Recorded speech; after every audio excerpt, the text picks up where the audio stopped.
bem-vindas.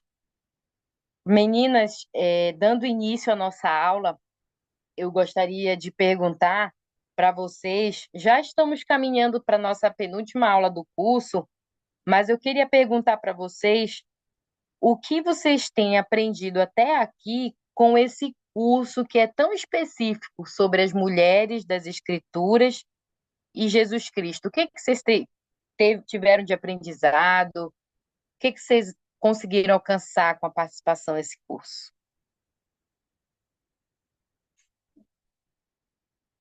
Queria ouvir vocês.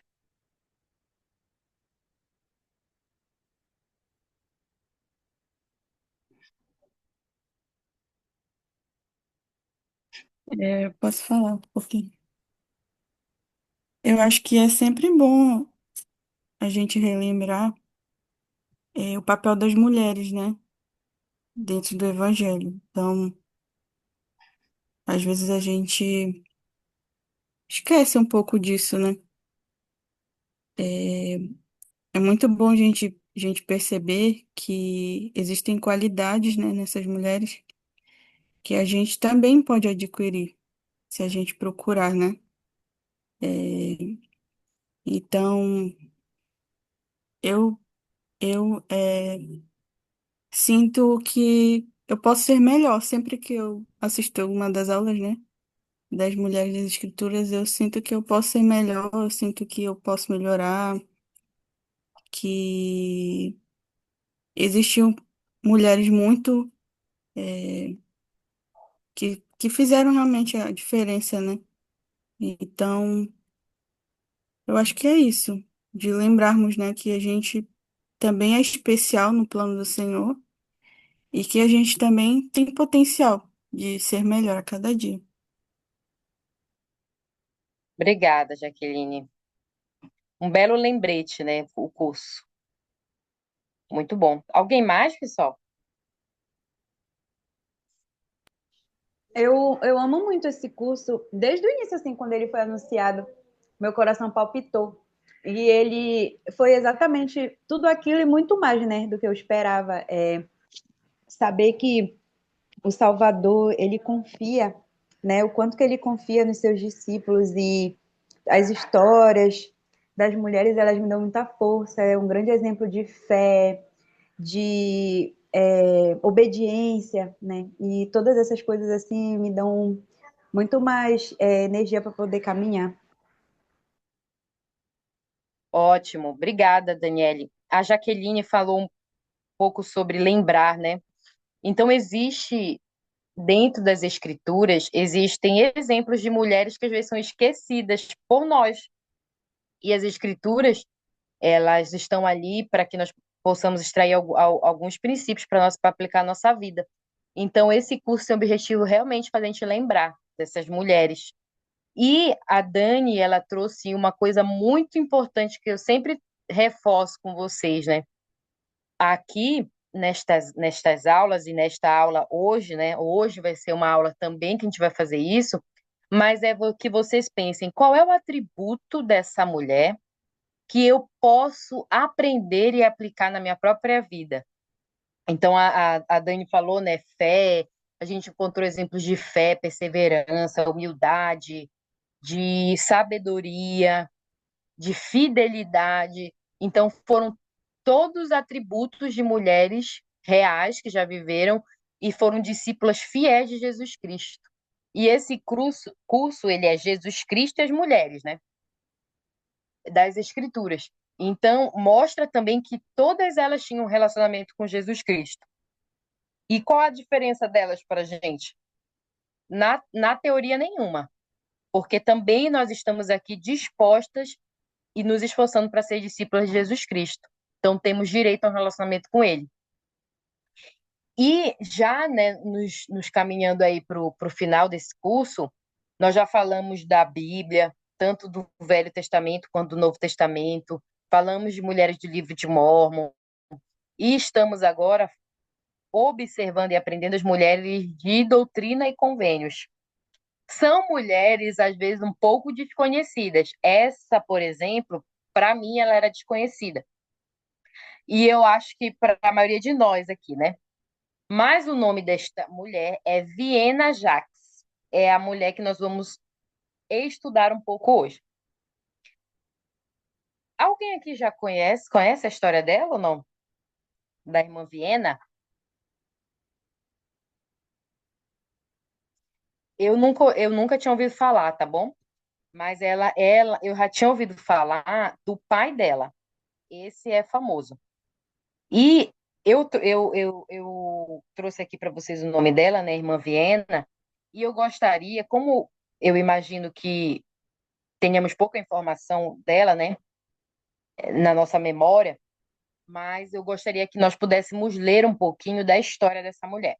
Então eu vou pedir para a Wanda ela ler para nós um pouco do contexto, vou mostrar aqui para vocês, do contexto de vida da irmã Viena.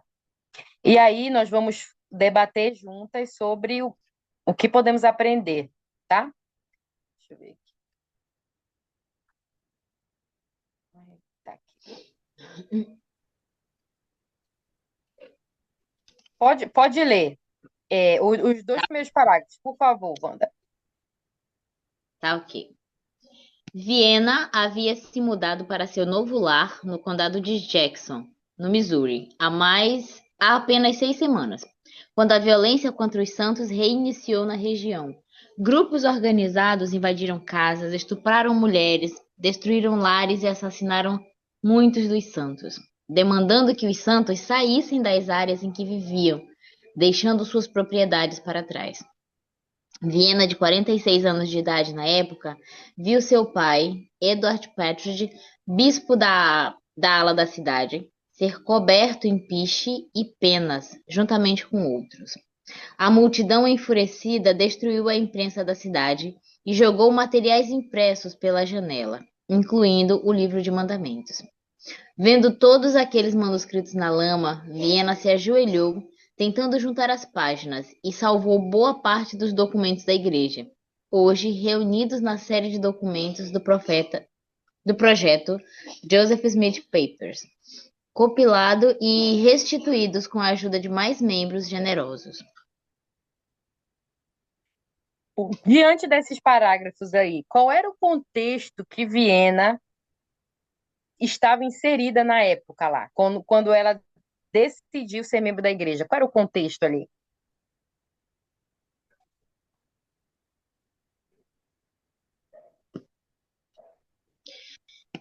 O momento em que a igreja estava enfrentando grande oposição.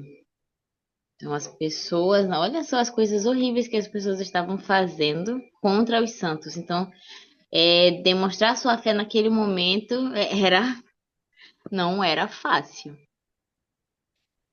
Então, excelente resumo, Wanda. Era um momento de oposição. O momento em que Viena viveu mais, mais ativamente seu discipulado era um momento de oposição mesmo. E Viena, ela era filha de um bispo. O bispo eu já conhecia, o Edward Pedrick, né? Ela era filha dele. E por mais assim, né, a família ali tivesse inserida num contexto de fidelidade ao Senhor, servindo ao Senhor, eles estavam enfrentando grandes dificuldades, né? Físicas, inclusive, né? Eles eram maltratados fisicamente. Então, o contexto era esse, bem, bem caótico. E os desafios ali de oposição, eles não eram pontuais, eles se repetiam. E eu queria que vocês observassem aí nesses dois parágrafos que Viena, no primeiro relato aí, ela já foi de grande contribuição. Qual foi a contribuição que ela deu, de grande importância, inclusive, para a gente hoje?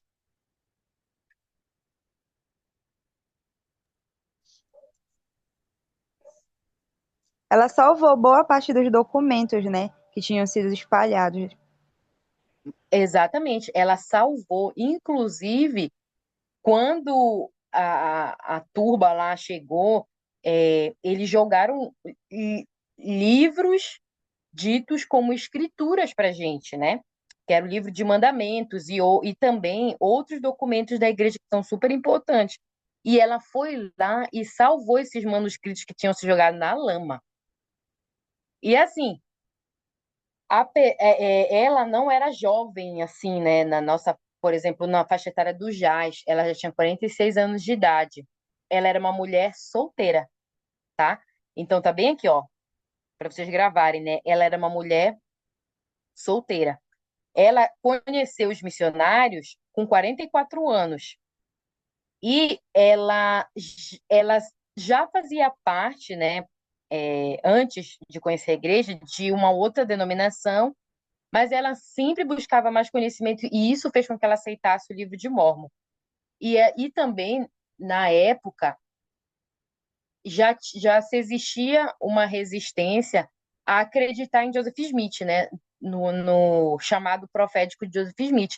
Mas ela ouviu o testemunho e ela se converteu à igreja e também ao chamado profético de Joseph Smith, tá? Aí aqui até fala que ela teve uma experiência, né? Que ela mesma relatou que ela não compreendeu a importância do livro de Mórmon na primeira vez que ela leu.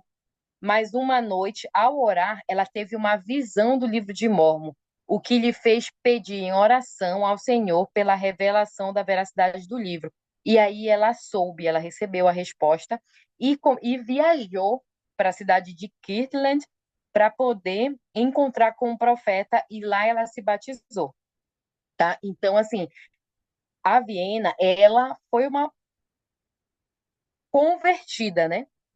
Ela encontrou os missionários, ela obteve o próprio testemunho dela do livro de Mórmon e ela entrou nesse cenário de oposição, tá? Aqui fala várias coisas que aconteceram nesse cenário de oposição e de muitas dificuldades dos santos dos últimos dias. Mas eu gostaria aqui de reforçar com vocês que Viena, apesar dela ter testemunhado muita violência contra os santos, foi, além de testemunhar milagres, de ter um testemunho sobre o profeta e sobre o livro de Mórmon, ela também testemunhou muita violência contra os santos, muita violência mesmo. Mas eu vou pedir para Daniele ler o qual foi uma das falas dela, mesmo em meio a todas essas experiências de violência. Vamos ler aqui esse parágrafo aqui, por favor, Daniele. Em uma das reuniões, Ok, professora. Em uma das reuniões da Sociedade de Socorro na ala 12 de Salt Lake City, onde pertencia, ela foi designada a compartilhar seu testemunho. Ela compartilhou seus sentimentos sobre a oração, dizendo que a oração era mais eficaz para ela quando simplesmente pedia as coisas de que precisava. Ela ofereceu conselhos adicionais, dizendo às mulheres, de uma maneira simples e bonita, que elas nunca deveriam ter medo de fazer o bem. Você nunca vai se arrepender. Não negligencie seus deveres. Quando negligenciamos nossos deveres, perdemos. Quando perdemos, o adversário ganha. obrigada, Dani. O que no testemunho da Viena chama a atenção de vocês, que vocês podem, inclusive, aplicar na própria vida de vocês? O que chamou a atenção de vocês no testemunho da irmã Viena?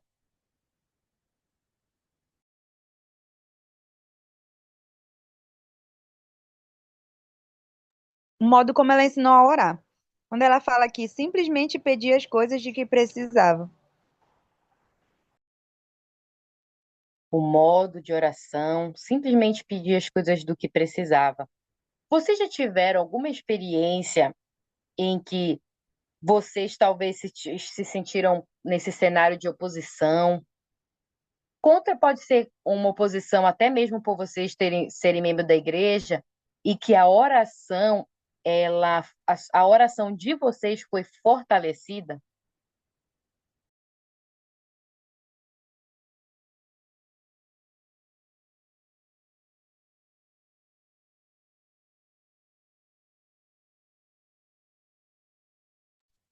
Sim, eu já tive algumas experiências sobre isso.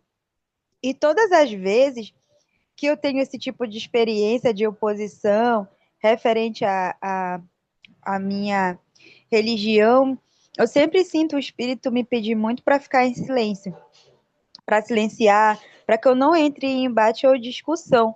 Eu sinto que aquilo é apenas uma provocação e que não tem fundamento, sabe? Não vale a pena entrar em discussão.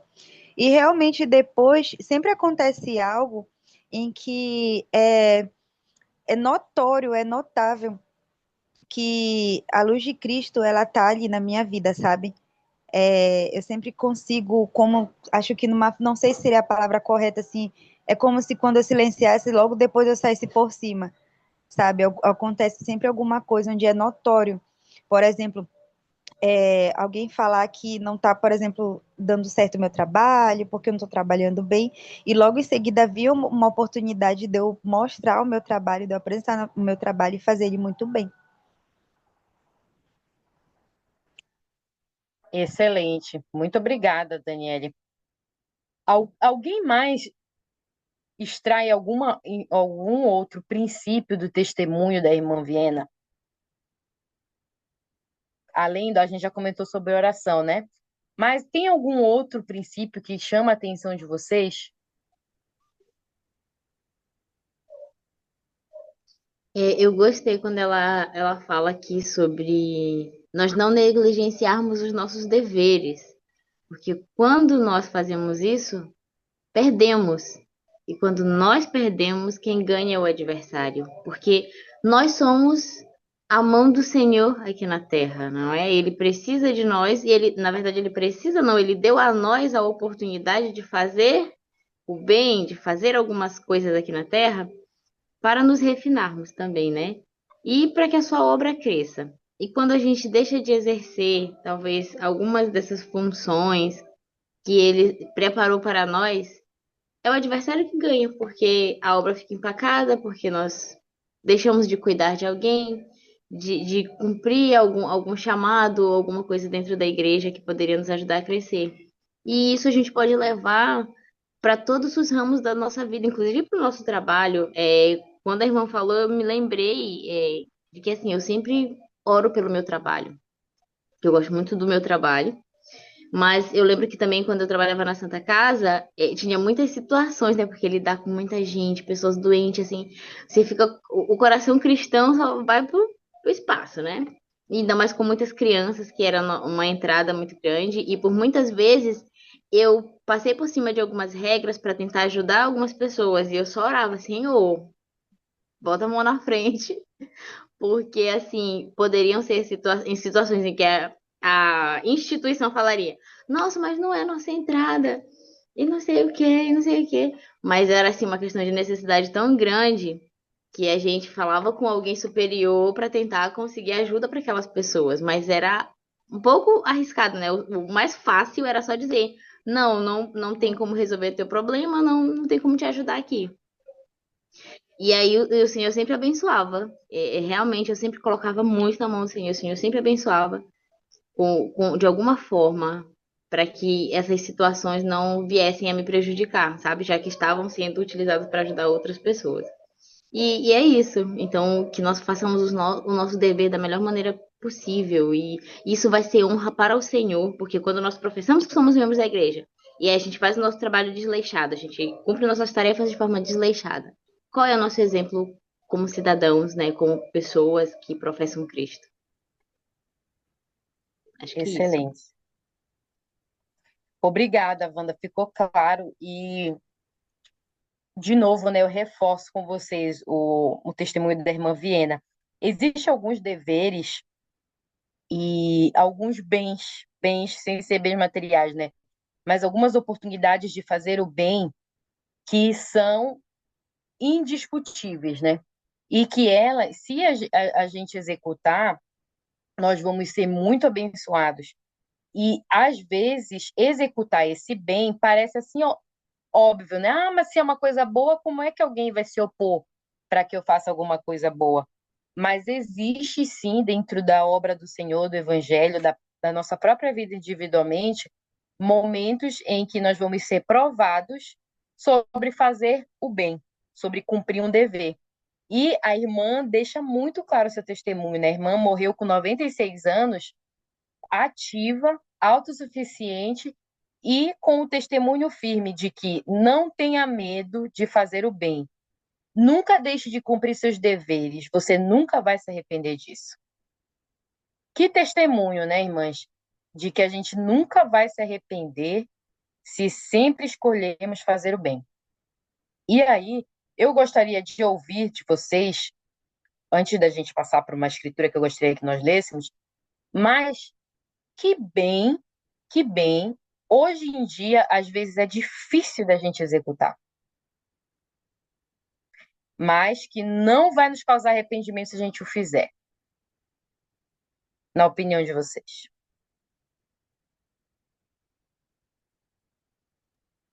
Bom, para mim, o bem que eu acho mais difícil executar hoje em dia é dar esmola na rua. Porque, por exemplo, às vezes a gente está em algum lugar e a gente é interceptado por pessoas até no sentido de nos intimidar, sabe? Para que a gente dê dinheiro, dê alguma coisa. E aí, nossa, professora, é uma das coisas mais difíceis da minha vida, porque é muito fácil para mim, por exemplo, se outro dia teve uma moça que disse que me pediu dinheiro para almoçar. Eu falei, bom, não tenho dinheiro, mas eu tenho almoço. Aí dei o almoço para ela, e eu sempre ajudo com serviço, sabe? Sempre procuro fazer o bem. Agora, quando chega nessa situação, às vezes, muitas vezes é homem, né? E eles chegam, e não tem como, às vezes, a gente não quer julgar, mas a gente acaba pensando, nossa, eu vou tirar aqui do meu dinheiro para poder dar, e talvez ele vá fumar droga, alguma coisa. É muito difícil. Às vezes eu fico, sinceramente, sem saber o que fazer nessas ocasiões, assim, sabe? Porque uma negatória talvez pode não demonstrar eu ser uma boa pessoa, sabe? Ao dizer não. E para mim, com certeza, hoje em dia mais difícil é isso. Entendi, Daniele, e sobre dar esmolas, né? No caso, dar dinheiro, né, que você falou, mas o importante é a intenção do seu coração, né? Sua intenção sempre é ajudar. Muito bom. É Que verdade. mais? Que mais, gente? Que outro bem que às vezes a gente é difícil de a gente executar, mas que não vamos nos arrepender se o fizermos?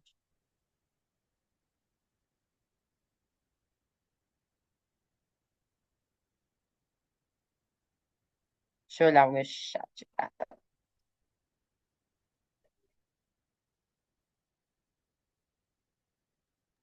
Olha, eu penso que é ajudar o próximo de maneira geral.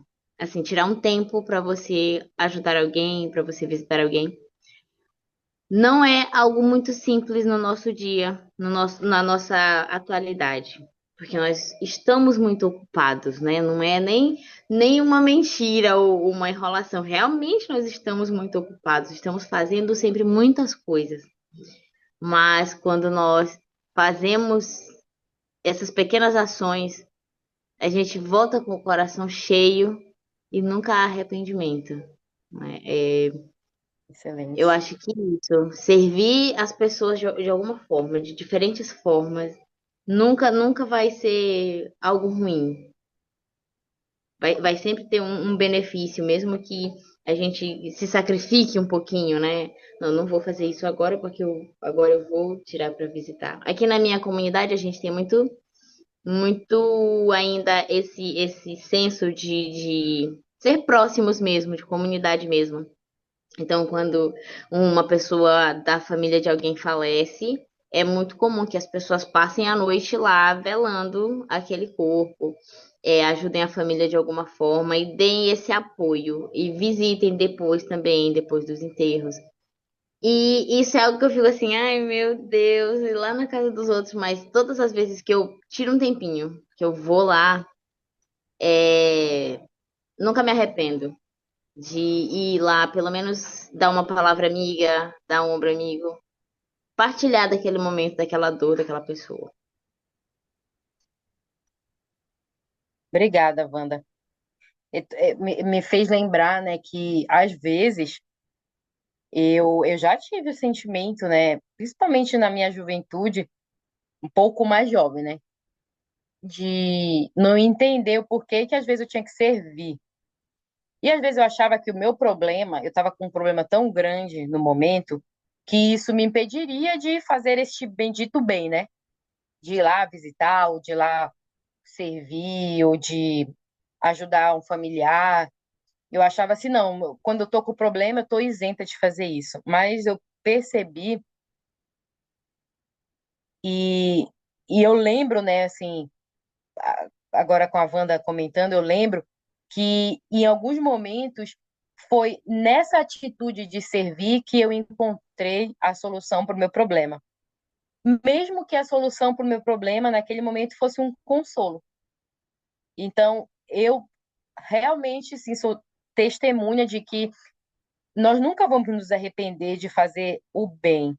Se o bem é servir, se o bem é cumprir uma designação, se o bem é ajudar o nosso familiar, ou o bem é o estudo das escrituras, o serviço ao templo, mas aquilo que é bem visto aos olhos de Deus, nós nunca vamos nos arrepender, né? Nós vamos, inclusive, ser abençoados e encontrar soluções para os nossos próprios problemas.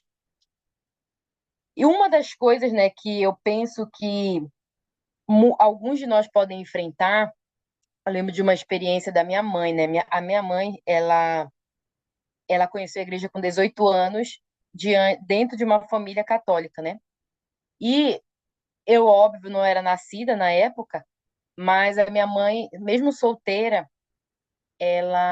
decidiu seguir o evangelho e enfrentou muita oposição. Não é uma oposição igual ao que a irmã Viena enfrentou, de uma oposição quase civil, né? De guerra, de abusos físicos contra um povo, né? A comunidade ali, contra uma religião, mas dentro da nossa casa, da nossa família, tinha oposição, né? E depois, até mesmo depois que eu nasci, que a minha mãe serviu missão, casou, né? Infelizmente, meu pai não ficou firme na igreja, minha mãe se divorciou, mas as filhas, né? Eu e minha irmã, na época, nós fomos ensinadas dentro do evangelho. E a minha mãe continuou muito firme. Então, quando eu leio o testemunho da irmã Vera, eu lembro dela, né? Porque ela enfrentou oposição, né? E eu lembro da minha mãe enfrentando oposição dentro da nossa casa, com a minha avó, por exemplo, com meus tios, que trazia sofrimento para ela, mas ela nunca se arrependeu de sempre ter escolhido hoje é domingo, eu vou para a igreja, né? Eu vou para a caravana do templo. Os meus filhos vão cumprir a palavra de sabedoria. Ela nunca se arrependeu de ter enfrentado essa oposição, de ter sofrido com os comentários, mas ela nunca se arrependeu de ter permanecido na escolha do Evangelho de Jesus Cristo. E o mesmo convite eu faço para todas nós, né? Para nós, que nas oposições da vida a gente permaneça com essa mesma convicção. Então, mais um atributo aí que a gente pode anotar na nossa listinha do curso, mas que sejamos mulheres convictas diante do que é bom, do que é do Senhor. Eu vou pedir aqui para Mayra. Mayra, você pode ler o que se encontra em Tiago 1:27? Acho que a Mayra ainda está aqui. A Mayra.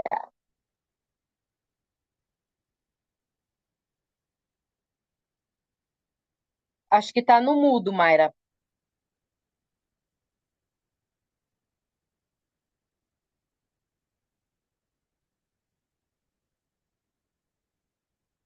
Peraí, deixa eu te tirar do mudo aqui, peraí.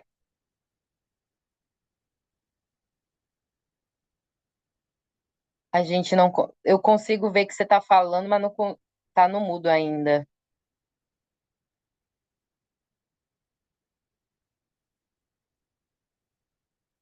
Deixa eu ver aqui. Você consegue tirar do mudo, Mayra?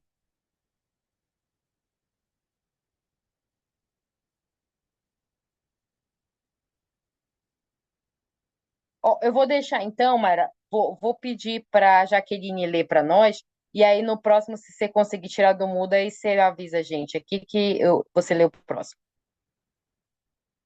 Já que pode ler para nós? A religião pura e imaculada para com Deus e Pai é esta: visitar os órfãos e as viúvas nas suas tribulações e guardar-se incontaminado do mundo. Ó, a Mayra conseguiu, né, Mayra? Obrigada, Jaque. Dá um oi para nós aí, Mayra. Deixa eu ver se funcionou. Oi. Ah, Oi. muito bem. Como tu conseguiu aqui, é, eu vou Ai, pedir para tu leres esse versículo aqui, depois a gente volta na citação. Esse versículo, Doutrina e Convênio 136, versículo 8. que cada companhia assuma a responsabilidade proporcional ao valor de seus bens e de levar o pobre, as viúvas e os órfãos, as famílias daqueles que entram para o exército, a fim de que os clamores das viúvas e dos órfãos não chegam a ouvidos do Senhor contra este povo. Muito E obrigada, de... Mayra. Não, Uhum. pode ser só um, só o 8. Obrigada. Muito bem. Tanto a Jaqueline quanto a Mayra leram escrituras que falam sobre órfãos e as viúvas. O que, na visão de vocês, representa esses órfãos e essas viúvas? Além do sentido literal, mas o que significa visitar os órfãos e as viúvas?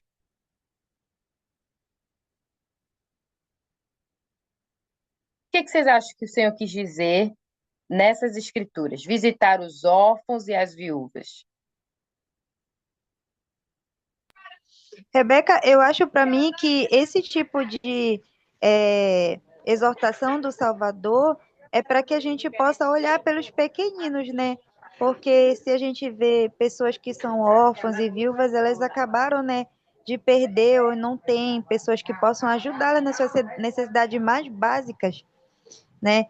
Então, são aquelas pessoas que não tem ninguém para que possa pedir ajuda até para mesmo para se alimentar, produtos de higiene. Então, eu acredito que o Salvador nos exorta a nós olharmos para as pessoas, para os mais necessitados, né? Para que a gente, com a nossa família, a gente possa ajudar outras famílias também completas. Excelente, Daniele. Muito bem.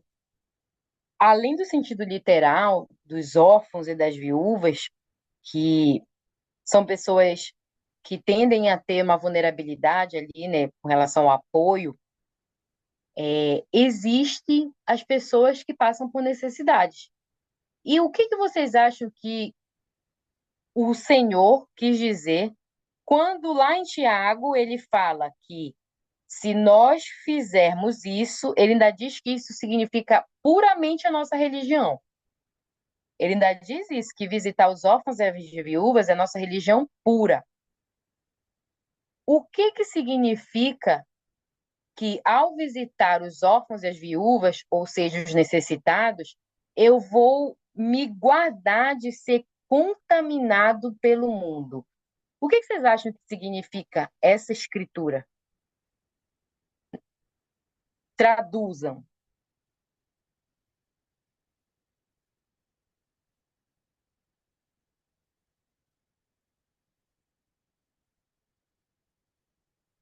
Como que visitar os necessitados vai me deixar guardado de contaminações do mundo?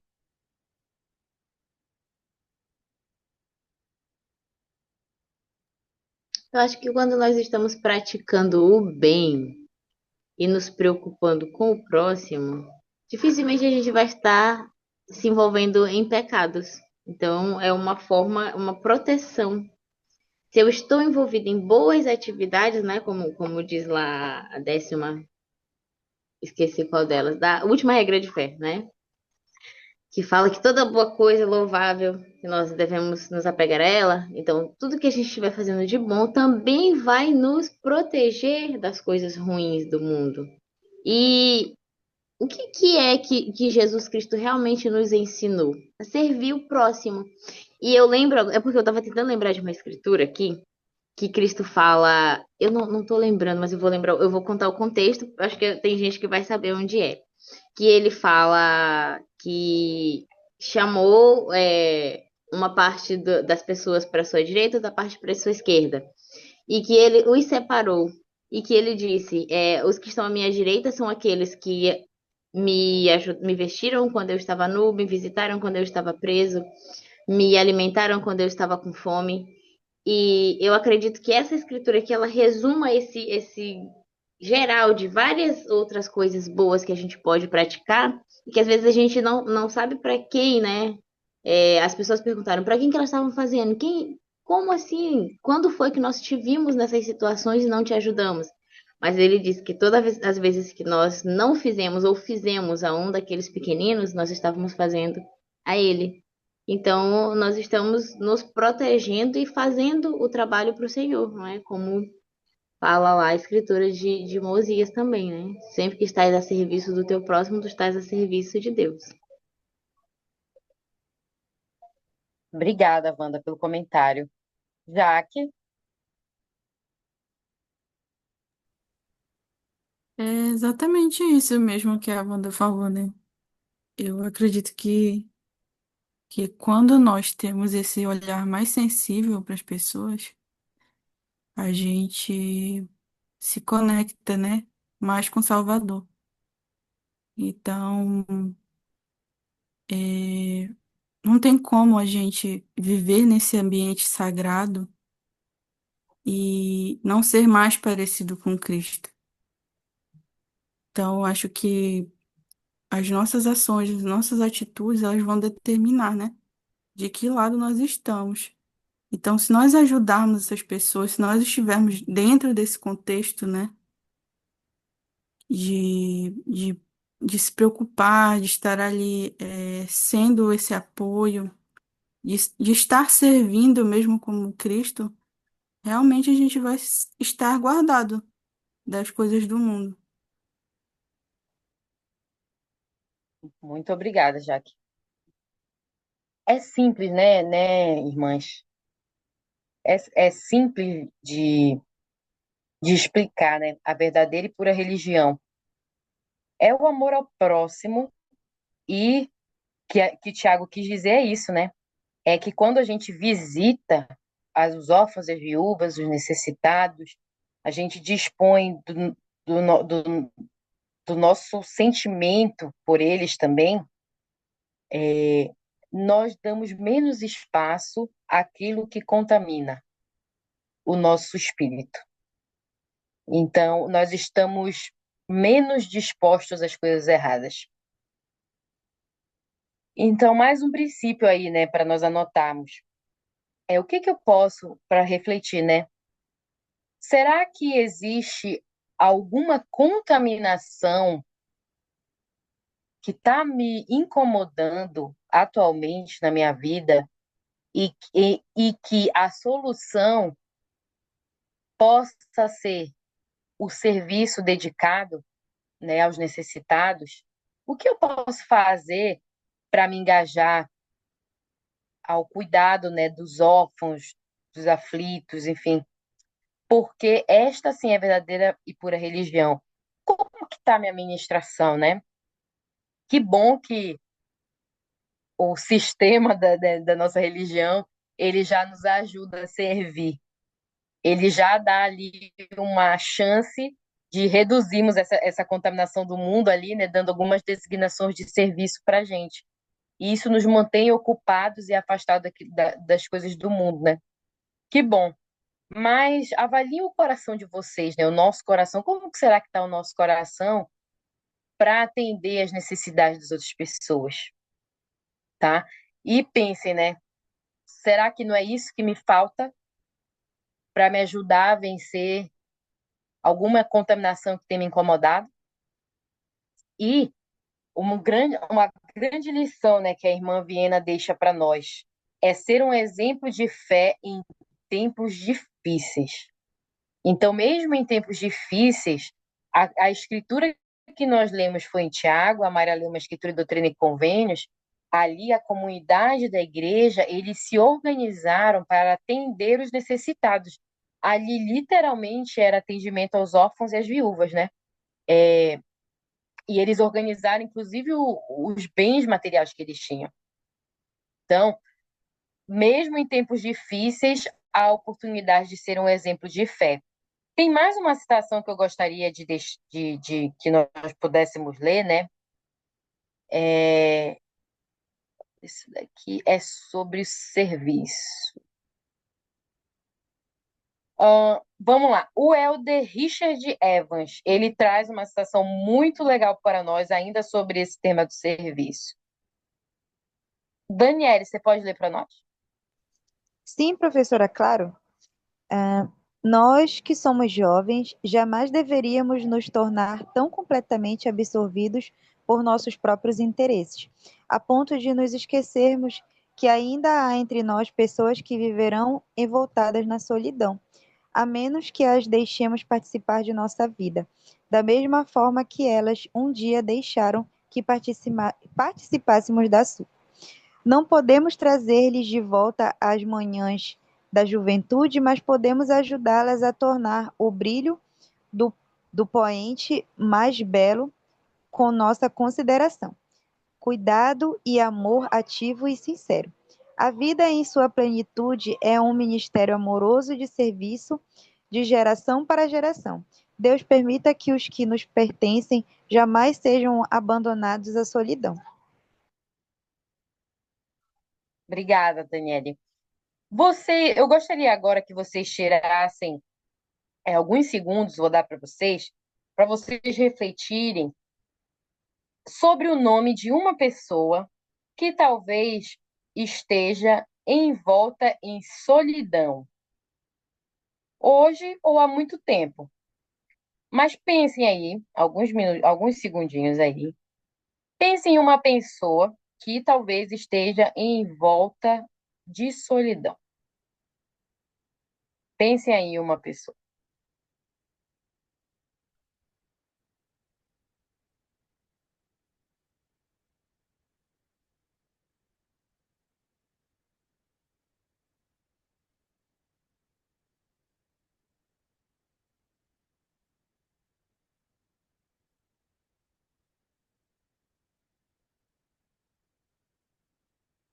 Agora que vocês já pensaram nessa pessoa,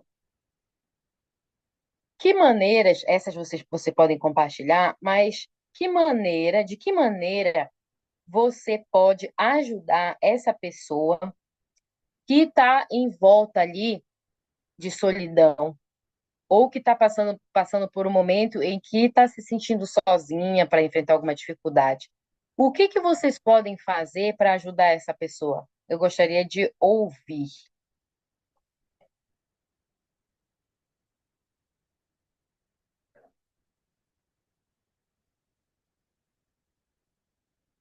Como que vocês podem participar mais da vida dessa pessoa?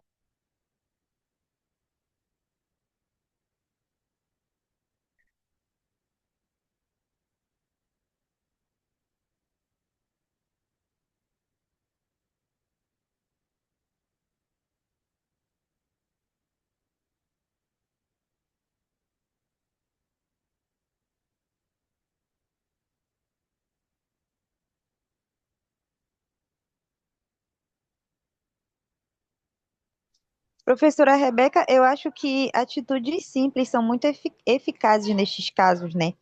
Uma mensagem de texto já às vezes salva um dia, né? Eu lembro uma vez que eu sou líder de jovens, né?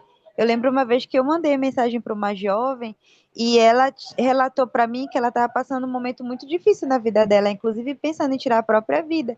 E que aquela mensagem ali naquele momento ela foi uma resposta de Deus, sabe, para a vida dela. Então, o momento que a gente está passando agora é infelizmente, eu oro muito, sabe, pelos jovens, eu oro, jejuo, por mim mesmo, me incluo nas orações, mas infelizmente muitas pessoas não têm o discernimento que a gente tem, né, de ler as escrituras todos os dias, e quando a gente lê, é notável na minha própria vida, o dia que eu não consigo ler as escrituras, ou então que eu leio um versículo, parece que aquele dia assim dá tudo errado. O dia que eu mantenho as minhas escrituras em dia e fazendo as minhas orações, tudo dá certo. E tem jovens que ainda não têm essa aptidão, esse manuseio das escrituras, né? Ainda não conseguem, às vezes, entender até o linguajar das escrituras. E acabam deixando de lado, negligenciando isso, não porque não têm vontade, mas porque ainda não entenderam, talvez, o seu propósito, porque estão ali. E as distrações hoje em dia são muito fáceis, né? A gente pegar um celular e ficar girando a tela 1 hora e meia. Quem não tem um domínio para deixar isso de lado, acaba enchendo a mente desses pensamentos, né? Se sentindo vazio.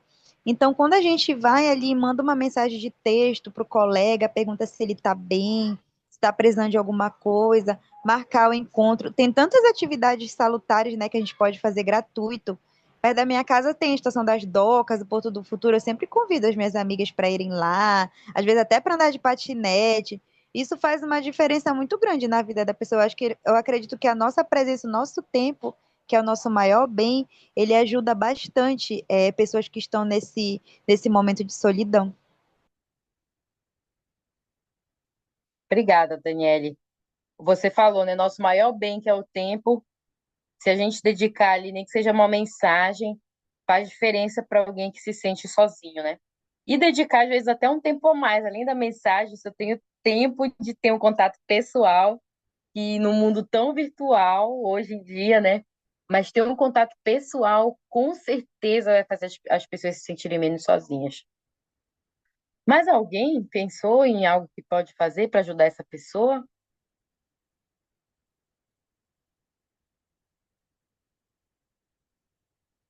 Ou que vocês já fizeram também, né?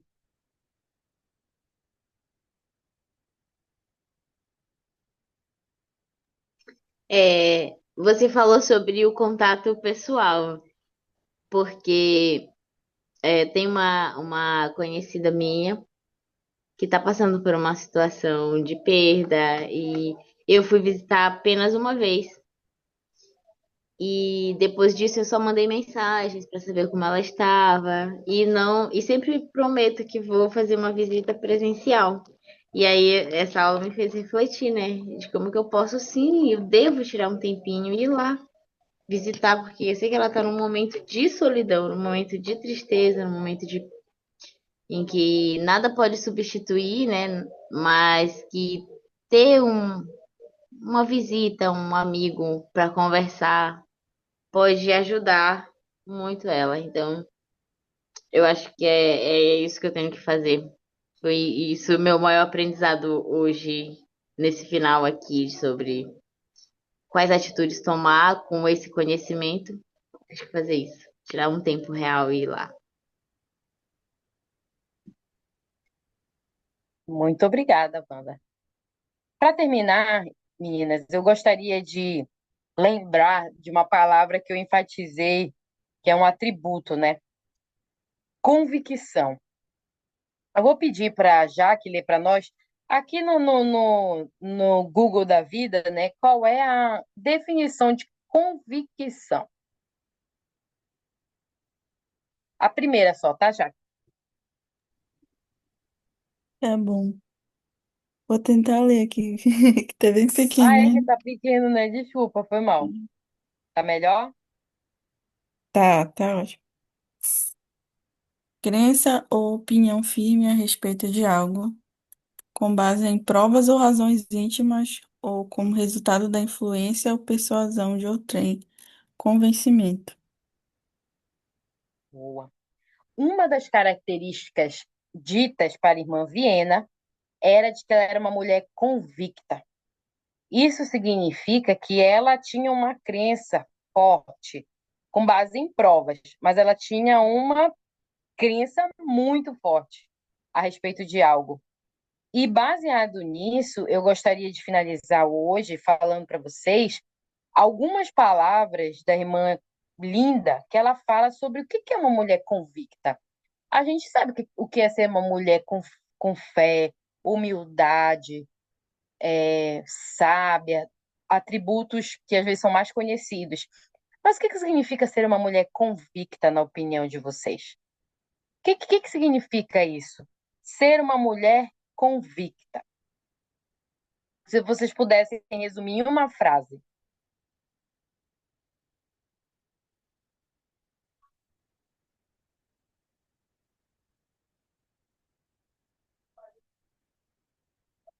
Para fazer igual fundamental. Então, assim, complete a frase. Ser uma mulher convicta é ser ou é Inabalável. inabalável. Inabalável, ótimo. Que mais? Ser uma mulher convicta é Uma mulher de certeza. uma mulher de certeza. Boa, vou pegar essas duas aí. E excelente que vocês falaram. Ser uma mulher convicta, de acordo com a irmã Linda, são discípulas cuja vida é centralizada no Salvador Jesus Cristo.